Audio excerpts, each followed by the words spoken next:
Ya. Entonces, muy buenos días. Vamos a dar inicio a la clase correspondiente al día de hoy, miércoles 5 de mayo, día miércoles, sí, y dando el aviso de que la clase de mañana no va a ser presencial, se las voy a enviar, así como trabajábamos en el curso del año pasado de discurso público. El primer problema sí que surge y que no es menor, es que al subir las clases a YouTube las censuran. Entonces, yo ya hice la clase de mañana, que es corta, es una clase de 20, media hora, pero YouTube me la censuró porque evidentemente manejé material que está protegido por derechos de autor. Ese problema yo no lo tenía el año pasado cuando subía la clase a la nube de Drive y de ahí yo les mandaba el enlace. Entonces voy a ver cómo se hace ese tema, que ahora es una tontera que yo no la he aprendido a hacer, porque si no vamos a tener a lo mejor ese tipo de problemas con las cápsulas y las clases que no sean presenciales, que detectan cualquier foto o cualquier cosa que tú uses en un PowerPoint, inmediatamente te bloquean todo, te bloquean el video completo. Eso, entonces que les quede claro que mañana, la clase de mañana se las voy a subir. No se las voy a poder subir mañana, ¿ya? Porque tengo que arreglarla o tengo que ver si la puedo subir a Google Drive. Pero la idea es que antes de la próxima clase esa ya esté subida, ¿ya? Denme un poquito más de tiempo para solucionar ese detalle, que no es menor, que no es menor. Ya, bueno, la idea hoy día es incitarlos a la lectura del artículo de Norman Baitelo, porque tenemos que, en uno de los trabajos que nosotros vamos a hacer, ¿no es cierto? Ustedes tienen que tomar algún autor, algún concepto y desarrollarlo. Lo pueden desarrollar desde una perspectiva descriptiva, ¿no es cierto? Donde le dan una dimensión un poco más analítica, a lo mejor comparándolo con otra noción teórica o con algo que a ustedes les parezca o que les inquiete o que les entusiasme. Entonces, hoy día no vamos a leer el artículo completo de Baitelo, la invitación es que ustedes lo hagan. Yo les hice un PowerPoint donde saco y extraigo aquellos elementos fundamentales del artículo para, como les acabo de decir, incitarlos a la lectura, ¿ya? Tener un panorama general. Por ejemplo, si hay personas que no van a trabajar con Baitelo, pueden decir, no, yo no voy a leer a Baitelo, pero ¿cómo voy a saber si no voy a trabajar con él si no lo he leído? ¿Ya? Yo creo que después de esta clase lo van a leer con mayor facilidad el artículo. Lo que pasa es que en el inicio tiene algunos elementos teóricos y referentes de teóricos diversos que complejiza un poco la lectura. Eso yo lo dejé afuera y hay nociones súper interesantes como las relaciones que establece la imagen con la muerte, con lo imaginario, con el objeto representado. De todas maneras, si uno se fija, son más o menos los conceptos que empiezan a armar este contexto en el cual nosotros nos estamos moviendo en este curso, empiezan a aparecer y de pronto empiezan a relacionarse. Y eso es interesante que ustedes también lo reconozcan cuando van a estas lecturas, ¿no? También está el artículo del profesor Mauricio Mansilla, que abarca el mismo tema, pero que agrega una categoría de análisis, y en base a eso es la clase que hice para el día de mañana, ¿ya? Es una clase muy específica. No hay que olvidar que el enfoque del profesor Mansilla no es el mismo enfoque que el profesor Brown, en la medida que uno pertenece al ámbito de la filosofía, el profesor Mansilla, y Rodrigo Brown pertenece al ámbito de las comunicaciones. Pero es interesante que ustedes sepan captar esa diferencia, que al leer en los artículos se den cuenta de eso y no sean como tan ingenuos, porque no es un elemento importante a la hora que nosotros seleccionamos, ¿no es cierto?, categorías de análisis para escribir algo, etcétera. Eso es súper importante y también les puede servir para sus tesis, para sus trabajos de investigación. Es decir, Si yo estoy trabajando un tema en el área de la educación, a no ser que sea algo muy específico y que yo quiera marcar una diferencia o una comparación, yo elijo un teórico que pertenezca a otro ámbito, por ejemplo, al ámbito del arte, al ámbito de las comunicaciones, al ámbito de la ciencia. ¿Se fijan? Pues eso no es esa selección no es algo que se hace al azar o por cómo se les ocurrió. Tiene que tener cierta coherencia dentro de lo que ustedes estén realizando.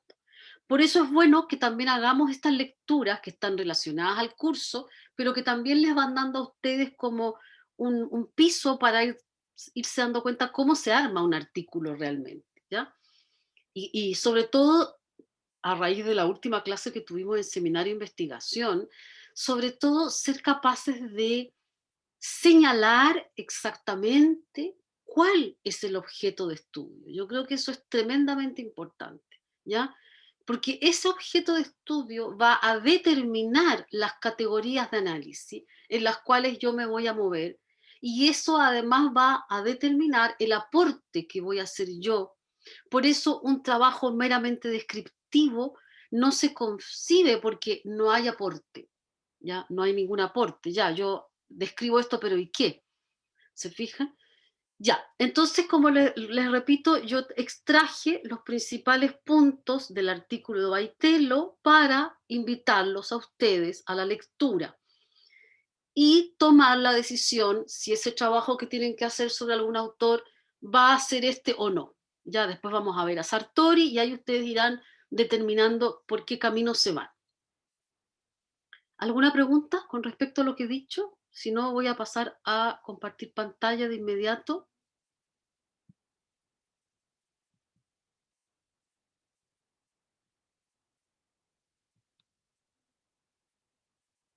Bueno, ya vimos la clase anterior de que el concepto está referido a un movimiento que da origen al modernismo, perdón, un movimiento de las artes visuales que se desarrolla a fines de los años 20 en Brasil y que en definitiva dio inicio a lo que se denomina el modernismo, la corriente modernista en Brasil, ¿ya?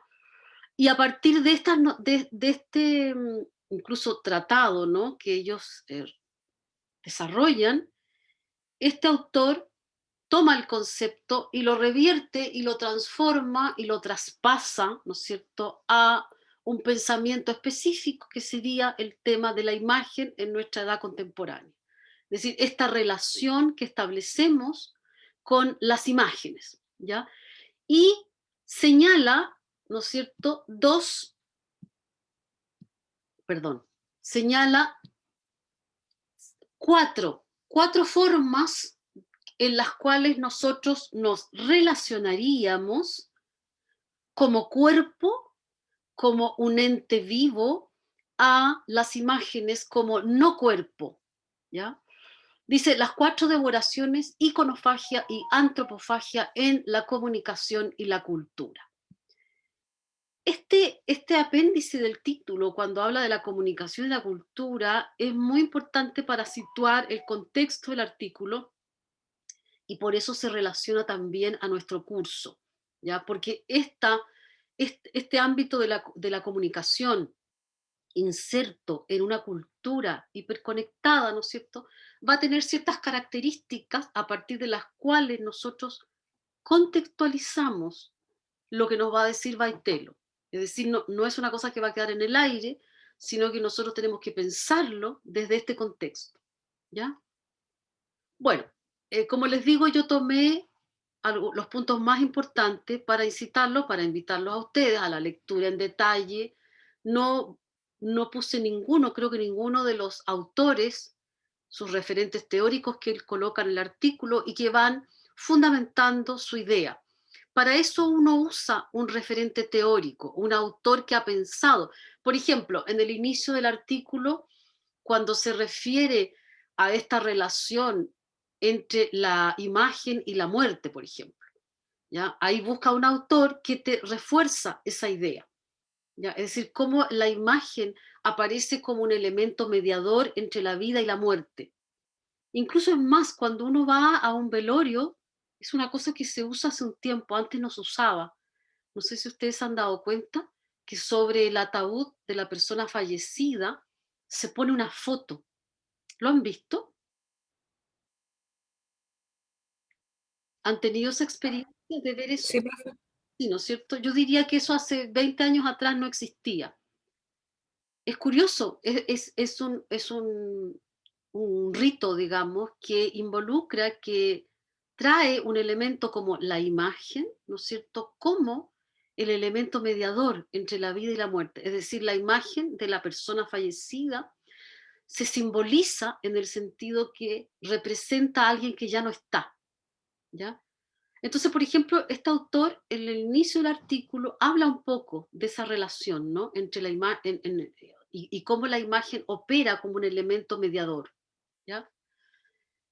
Cuando habla incluso de la antropofagia y señala que es la forma ritual de comernos los unos a los otros, porque la antropofagia en las etnias que practicaban en Brasil esta costumbre, es decir, también hay una simbolización de la muerte y de la apropiación del otro, porque tiene que ver, no es que se comieran al otro por satisfacer y por tener algo de comida al almuerzo, es decir, no es una cosa cotidiana el comerse el uno al otro, sino que tiene que ver con el rito, con el ritual. ¿Ya? Hay que entenderlo desde un rito, es decir, el sacrificio humano hay que entenderlo desde el rito, no desde los procesos cotidianos de la vida normal. ¿Ya? Bueno, entonces, vamos a revisar estos conceptos que nos van a acercar, eh, perdón, estoy con el dedo loco hoy día. Ya. Entonces, recordando que la antropofagia se remite primero, ¿no es cierto?, a los mecanismos de apropiación de las fuerzas del otro. Si uno lo tradujera, ¿no es cierto?, en conceptos un poco, digamos, más complejos, eso sería la antropofagia. Es decir, no es comerse el uno al otro, sino que cómo a través de ciertos mecanismos yo me apropio y traigo al otro, lo hago mío de alguna manera, ¿no?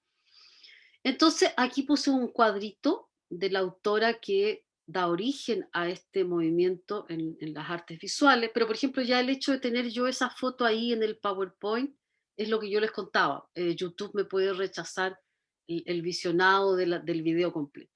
Pero bueno, eso.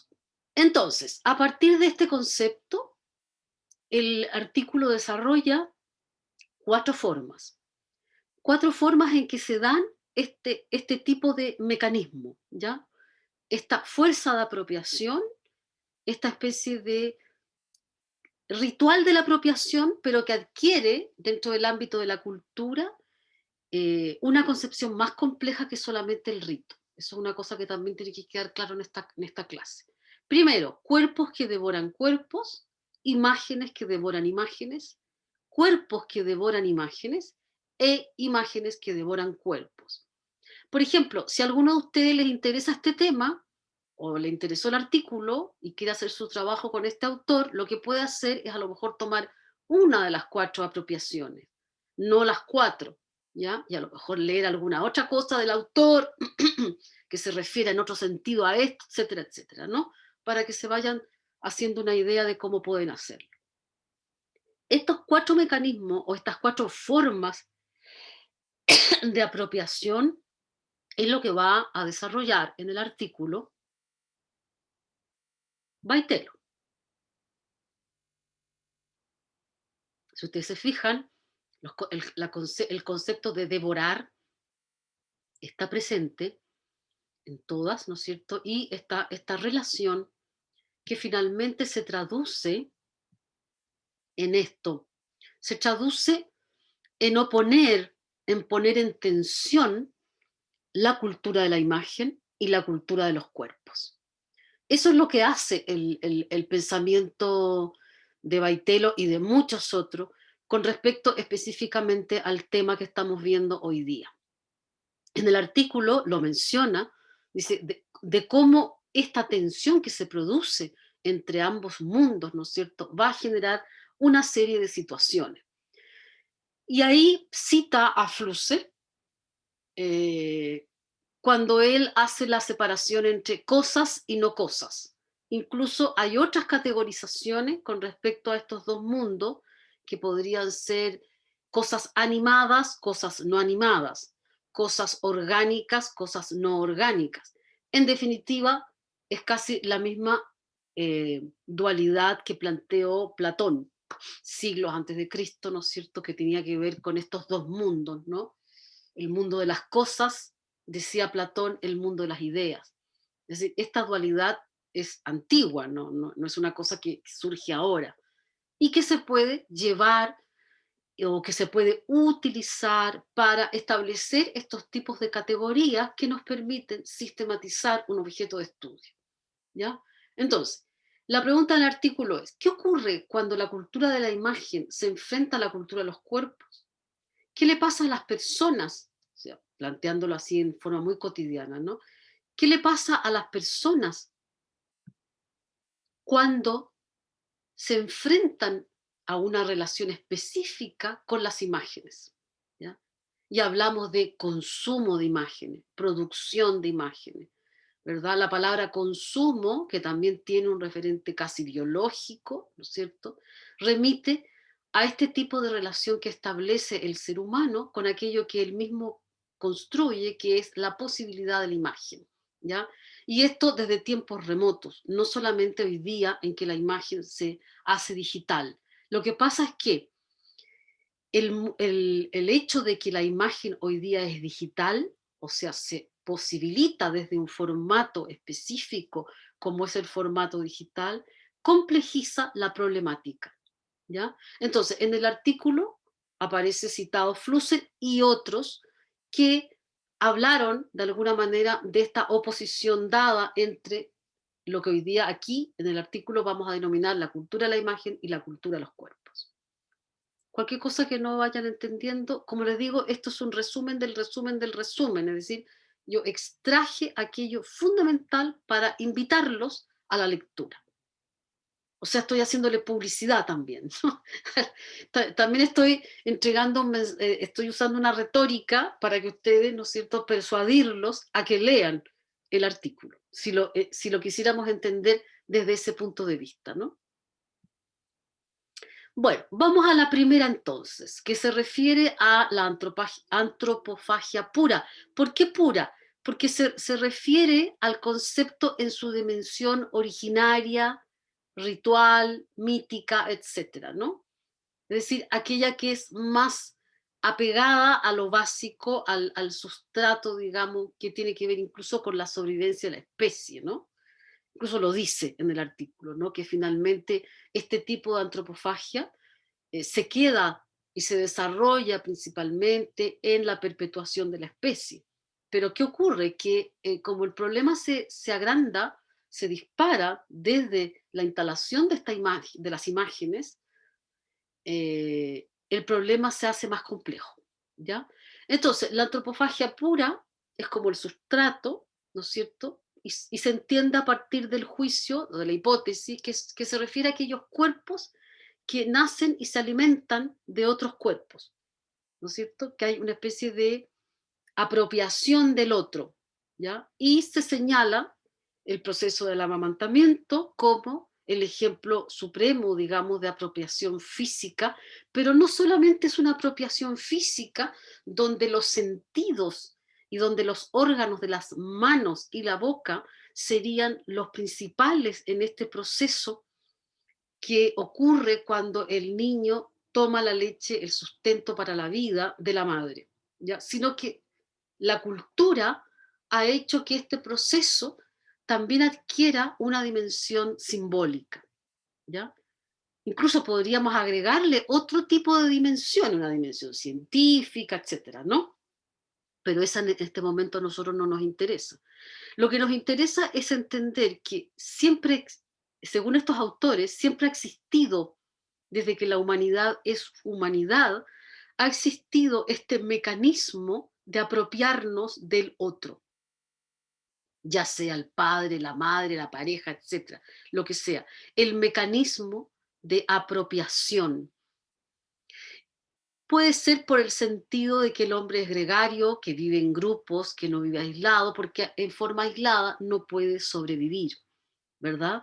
Entonces, la antropofagia pura es la que se entiende en forma más directa, porque no hay todavía, no sé, un proceso de simbolización mayor. Lo hay, en efectivo lo hay. Por ejemplo, yo, ¿cómo podría simbolizar esa imagen, no? ¿A quién se le ocurre? ¿Qué tipo de simbología podría hacer yo a partir de la imagen del niño tomando del pecho materno? A ver, ¿a quién se le ocurre? ¿Qué simbología, qué sentido posee la imagen aparte de ser un mecanismo de antropofagia? A ver, ¿quién? Ya, pues, ¿cómo no se le va a ocurrir nada?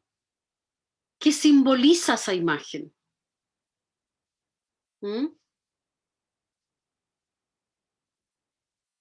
¿Qué tipo de símbolos aparecen ahí? La ternura, ¿no es cierto? El amor, principalmente el amor, ¿verdad?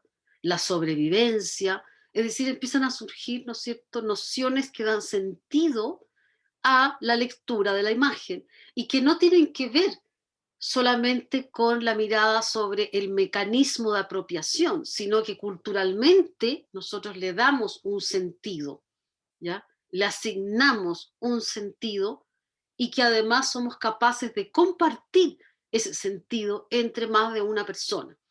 Porque a lo mejor podríamos hacer una encuesta. Cuando tú viste la imagen, ¿qué te surgió primero? El símbolo del amor, de la entrega, etcétera, ¿no? Ya. Bueno, la antropofagia y el otro concepto que aparece en el artículo es el concepto de iconofagia. Es importante que ustedes lo entiendan como categorías pertenecientes al universo de la cultura y de la comunicación y que por eso nosotros lo estamos transformando, ¿no es cierto?, en objetos de estudio de la misma ciencia, es decir, de la ciencia que está referido a los estudios de la comunicación. Es decir, ¿por qué me pareció importante poner esto aquí para aclarar qué? Para aclarar principalmente que la imagen, al convertirse en un objeto de estudio,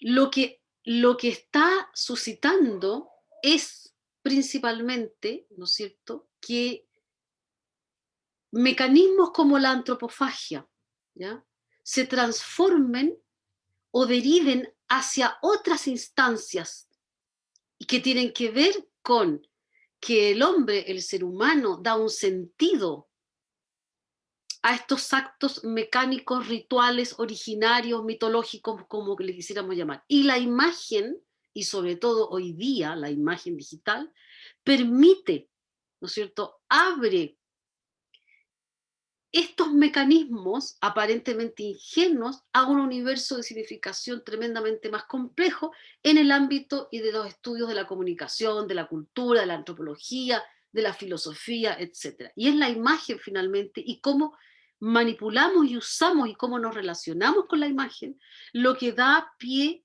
a la apertura, por así llamarlo, a este gran mundo o a este gran objeto de estudio, ¿ya? Entonces, la iconofagia, que es el consumo de iconos, ya no consumimos la carne del compañero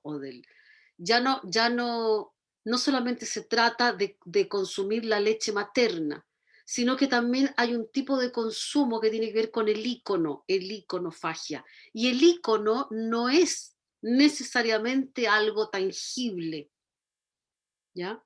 El icono puede estar desarrollado dentro de lo que decía Flusser de los no cosas, de las no cosas. Ya, eso me pareció importante dejarlo como claro, ¿ya? Que de la antropofagia pasamos a este otro concepto que es más complejo, ¿no es cierto? Porque en el fondo le estamos dando un sentido, simbolizando y estamos perpetuando ese sentido y ese símbolo, ¿no es cierto? Y eso es lo que finalmente también se transforma en un objeto no cosa posible de ser también consumido. Es decir, si fuéramos así más estrictos. Es decir, nuestro consumo, nuestro mecanismo antropófago, que parte de algo que es tangible, con la evolución humana se va transformando y se va expandiendo hacia la capacidad de consumir cosas que ya no son tangibles, o como decía Flusser, aquellas no cosas. ¿Ya? Y estas no cosas probablemente estuvieron mucho tiempo fuera de nuestro mundo, no las necesitábamos. Sin embargo, y aquí está la gran problemática, hoy día se nos genera el deseo del consumo de estas no cosas. Y uno se podría preguntar, ¿es necesario para mi vida el consumo de eso? Probablemente no, ¿ya? Que es en el fondo, digamos, la reflexión filosófica que tiene que ver con este artículo, ¿no? Que no es de origen filosófico, pero uno podría hacer esa reflexión. Entonces, vamos a la segunda, a la iconofagia pura. Me faltó la palabra antropofagia. Imágenes, antropofagia pura, pero me equivoqué. Es antropofagia e iconofagia pura. Imágenes devoran imágenes. ¿Va? ¿Cómo puede ser esto? ¿Cómo una no cosa puede devorar a otra no cosa? ¿Que acaso las no cosas también adquieren la capacidad de apropiarse del otro? ¿Que acaso las no cosas adquieren una capacidad humana que es apropiarme del otro? Esa sería la pregunta inmediata que uno se haría, ¿no? ¿Cómo la no cosa puede actuar como cosa? Dice, en la construcción de un conjunto de imágenes, por ejemplo, yo hago un mensaje publicitario, ¿no? Sobre un producto específico y traigo a colación una serie de imágenes, perdón, y a partir de esa selección de imágenes, yo construyo un discurso publicitario. Entonces, ¿qué pasa? Que cuando yo traigo esas imágenes, lo más probable que tenga necesariamente que utilizar algunas imágenes que ya existen. ¿Dónde existen? Si son no cosas. Podría ser la pregunta, ¿no? Entonces, se advierte entonces que podría haber o hay una utilización de imágenes precedentes que ya existen, como referencia y como soporte de la memoria. ¿Se acuerdan cuando veíamos los mensajes publicitarios de la Coca-Cola, ¿no? O sea, el color de la gráfica, la misma gráfica, el diseño de cómo se componen los elementos, los soportes que aparecen en el mensaje publicitario, lo más probable es que contengan un alto grado de historicidad de imagen. Es decir, si uno midiera un producto tan antiguo como la Coca-Cola, va acumulando una historicidad de imagen que se va acumulando y que la persona también va acumulando, ¿no es cierto? Y que va apropiándose. Entonces, ¿qué pasa? Esa imagen que se construye ya no se construye en base al objeto en la realidad, sino que se construye en base a la representación que ya se había hecho antes de ese objeto. Es decir, esa otra imagen precedente viene a ayudarme a mí para la construcción de esta nueva imagen. ¿Ya?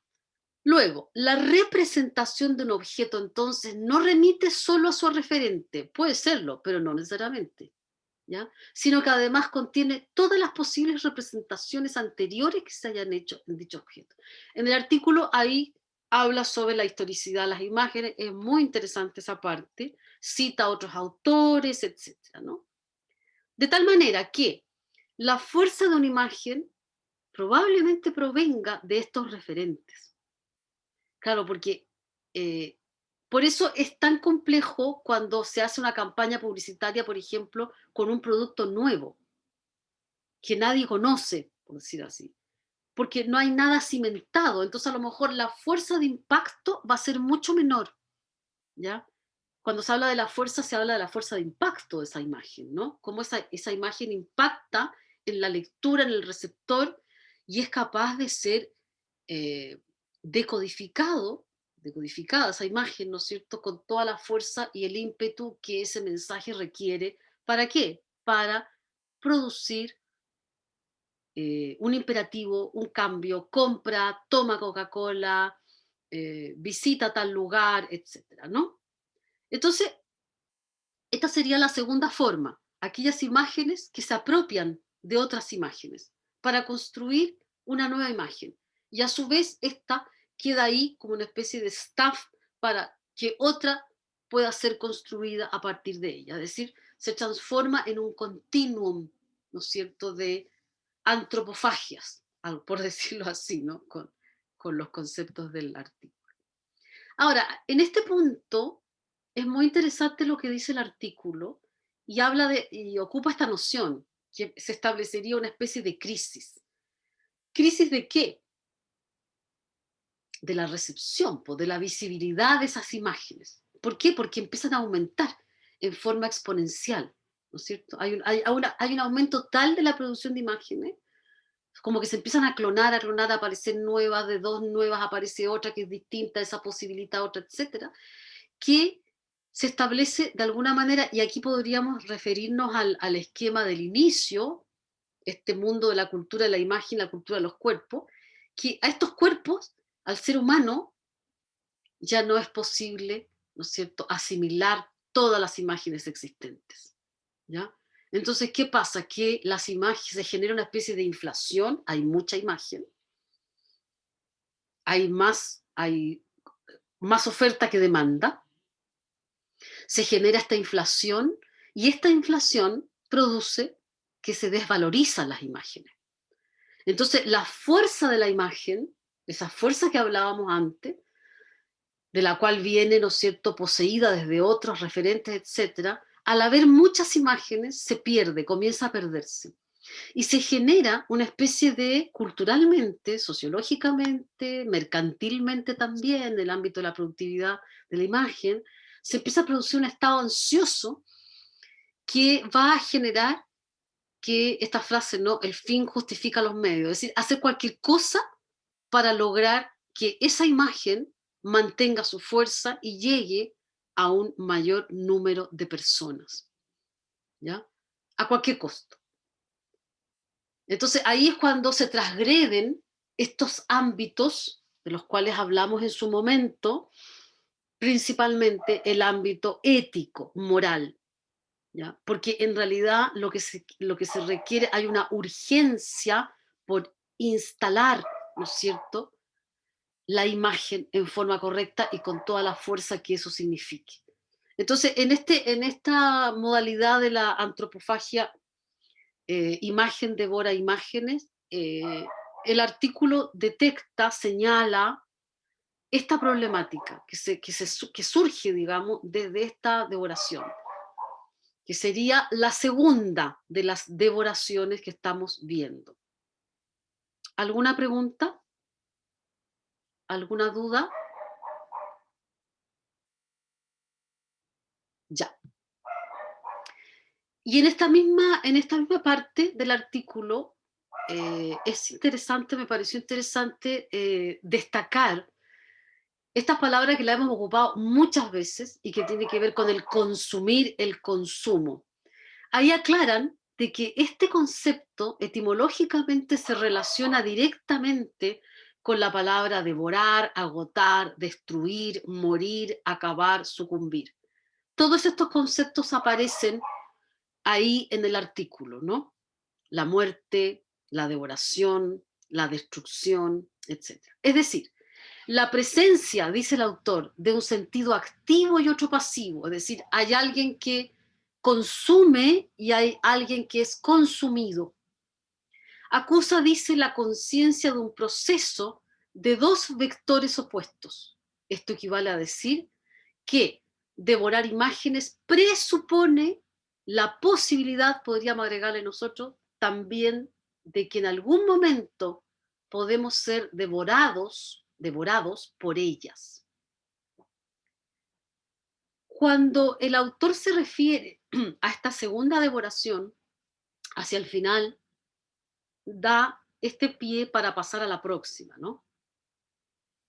y sobre todo a la cuarta, que es la más compleja de todas, ¿no?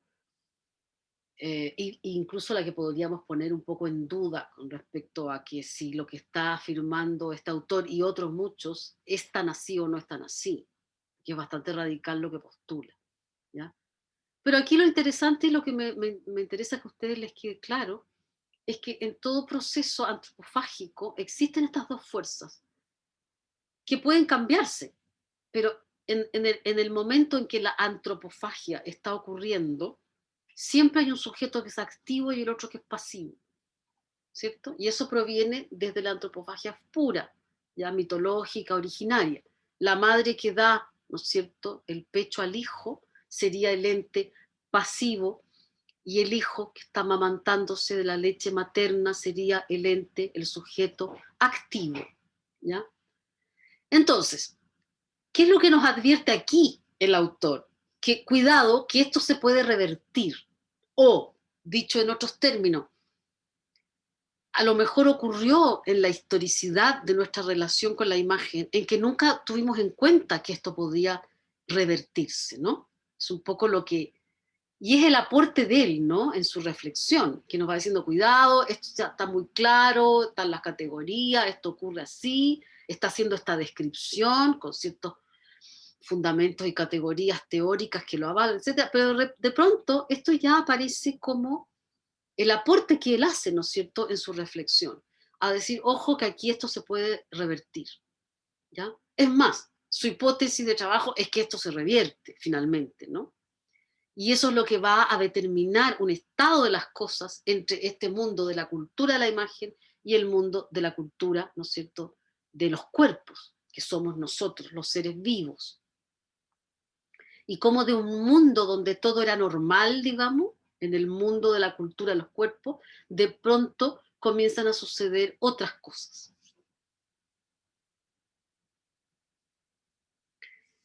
Bueno, y vamos a la tercera. No, ¿por qué me tupí? Esta es la cuarta. A ver, me faltó una. A ver, déjenme ir para arriba.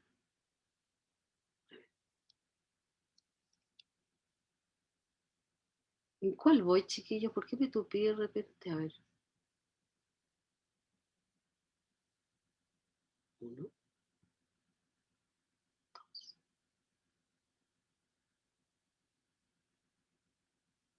a ver, me faltó una.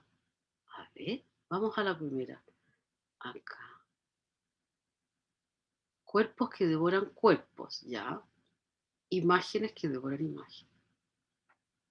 Cuerpos que devoran imágenes. Ah, ya, ya. Es esta la que yo la incorporé. Lo voy a arreglar, ¿ah? Pero es lo mismo. Vamos bien, sí. Ahora nos toca esto. Ok.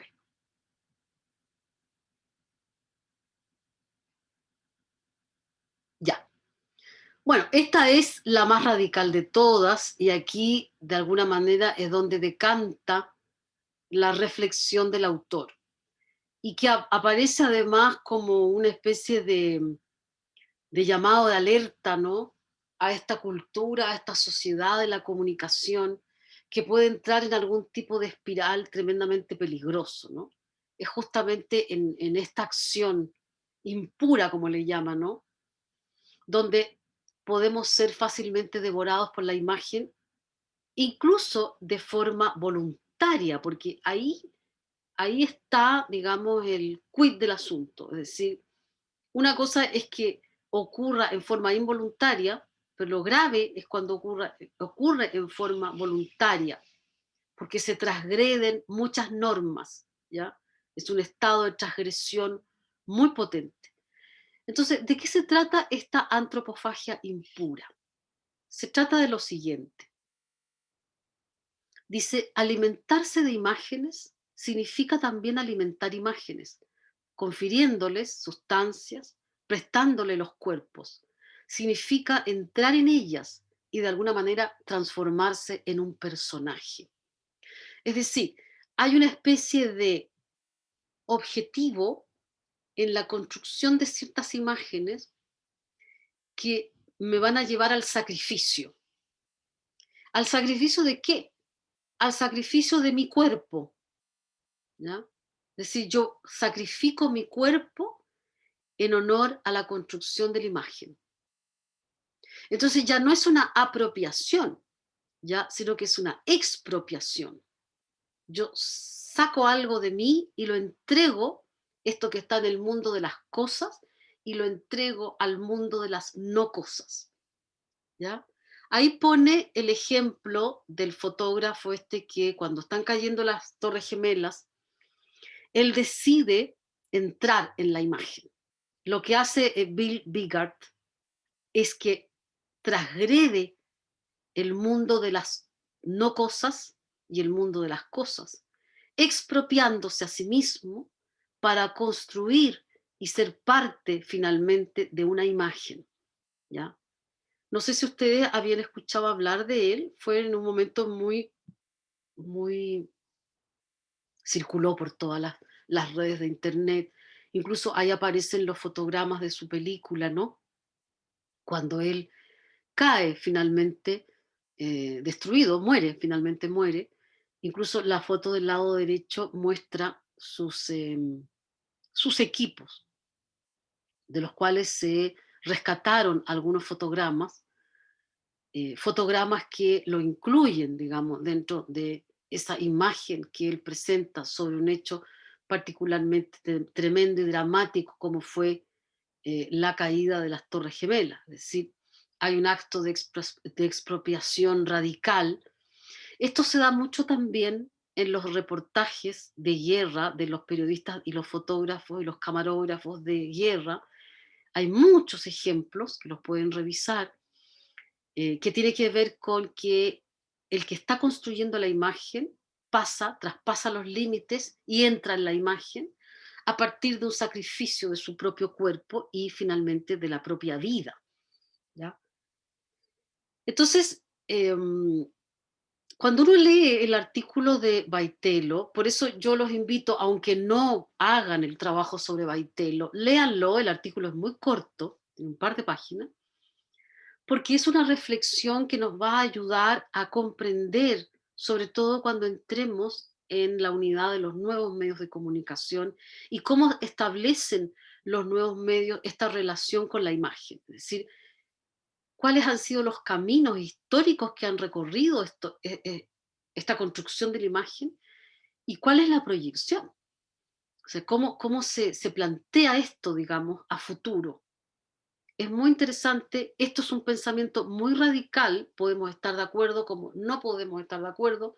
Ahora, lo interesante es de que estos autores logran sistematizar este objeto de estudio y un acto tan, ¿cómo le podríamos llamar? Brutal como el que estamos viendo ahí, se transforma también, ¿no es cierto?, en un objeto de reflexión. O sea, no basta con decir, ¿por qué este hombre hace eso?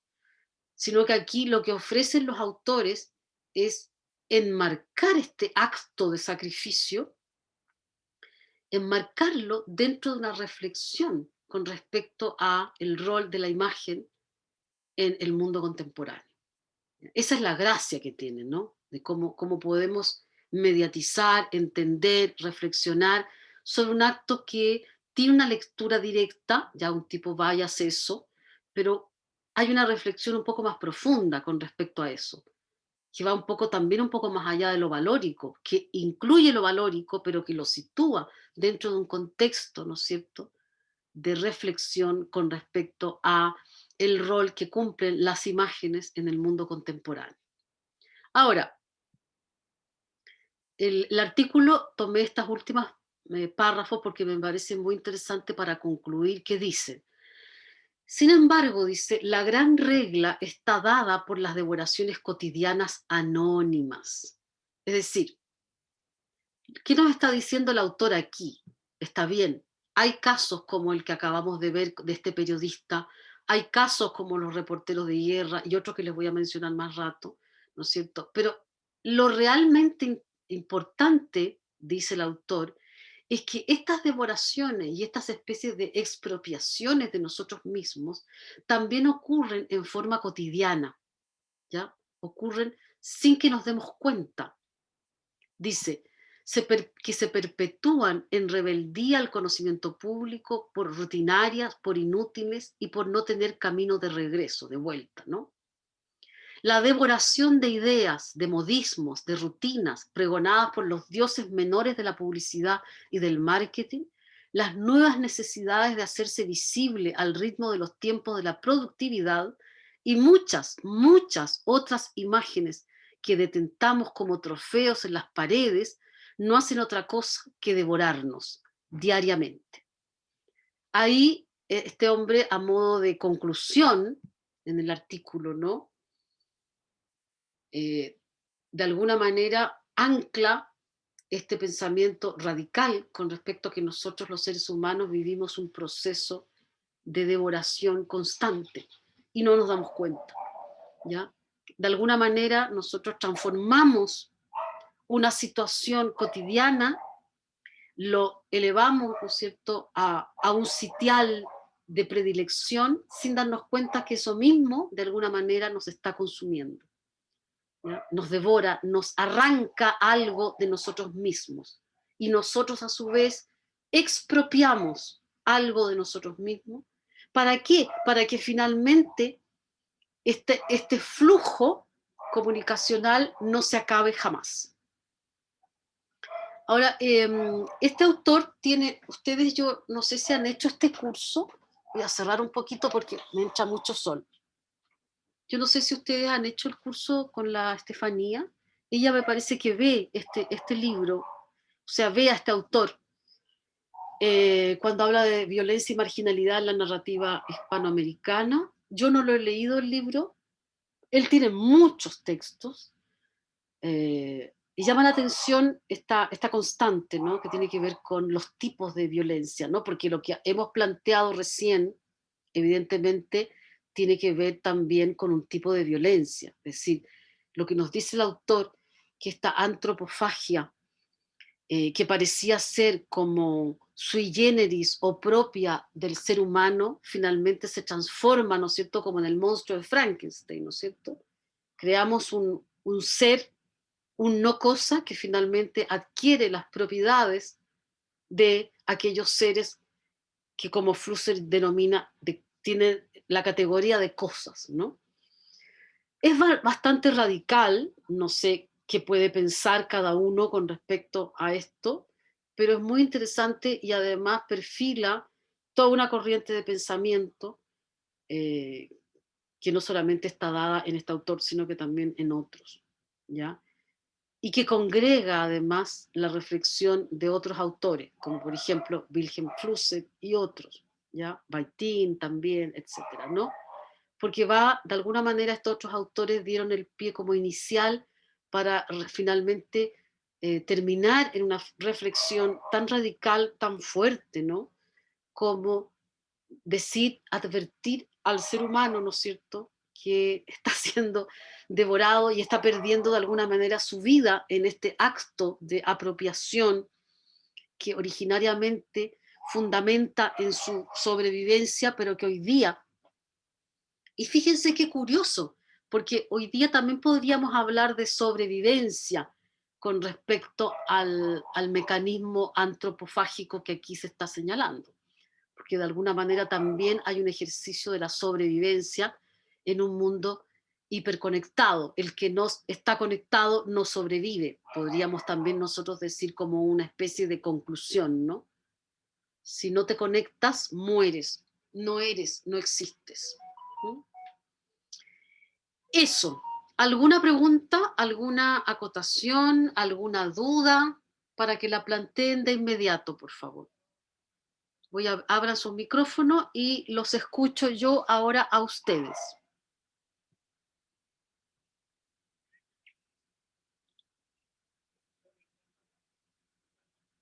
No, están todos calladitos.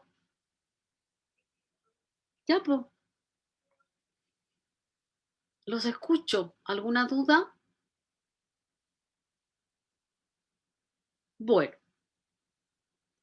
la invitación entonces es a leer el artículo completo, pueden seleccionarlo o no para el trabajo que van a hacer, o lo pueden mencionar a lo mejor si están usando otro autor, etcétera, etcétera, que sería bien interesante, porque eso dice de que están siendo capaces, ¿no es cierto?, de ir haciendo estas relaciones teóricas entre un autor y otro.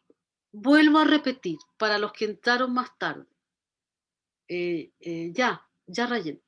Vuelvo a repetir, la clase de mañana no es presencial, es una cápsula, pero tuve problemas al subirla a YouTube. Lo que pasa es que yo mañana no voy a estar en Valdivia, entonces ya la hice, pero al subirla a YouTube me la rechazó porque tiene contenido. Claro, pues yo uso fotos, uso cosas, entonces voy a ver la posibilidad de subirla, no les prometo que antes del sábado, imposible, porque yo no voy a estar en Valdivia el viernes, ¿ya? O sea, hago una clase, pero voy a estar fuera haciendo la clase. Tengo una filmación que tengo que ir a filmar a otro lado, entonces no voy a estar, ¿ya? Pero sí la clase va a estar subida antes de nuestra próxima reunión. ¿Dudas? Ya. Entonces les doy las gracias por su presencia en la clase y me quedo unos minutinos con la Rayen y la Ana, que me quieren preguntar algo. Al resto se puede retirar. Muchas gracias. Subo la clase el día mismo. Chao, profe. Chau, chau.